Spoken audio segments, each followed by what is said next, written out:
The sum of three consecutive numbers is 30. What are the numbers? Meron daw tatlong number. Pag i-add mo yung tatlong number na magkakasunod, 30 daw ang sum. So ngayon, Dito yun. ipagpalagay natin yung unang number is x. Ano? So, consecutive number siya eh.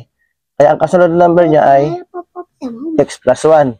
X plus 1 ay ito. Ang kasunod na number niya ay Ito. x plus 2 is equal to 30. So, ito na yung hinanap namin number, yung unang number, ito yung kasunod, at saka yung pangatlo. So, i-add daw siya ay x plus, ipag-add mo yan yung tatlong number na yan, cos 30. So, ngayon, i-combine natin yung like terms. So, x plus x, di ba, 3x.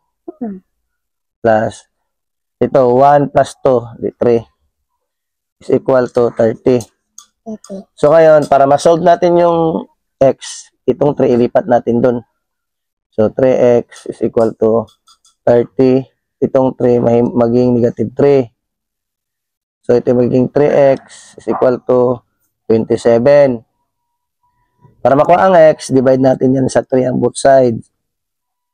So, ang matitira dito ay x equals 27 divide 3, 9. Ito na yung hinahanap nating number, yung 9. Anong kasunod na number? X plus 1. 10. Ano pang kasunod na number? 11. So, ang hinahanap nating number ay 9, 10, 11. Tingnan mo, pag i-add natin yan, 9 plus 10 plus 11, di ba 30? So, ito na yung hinahanap nating consecutive numbers na pag i-add mo ay equal sa 30. Kaboom!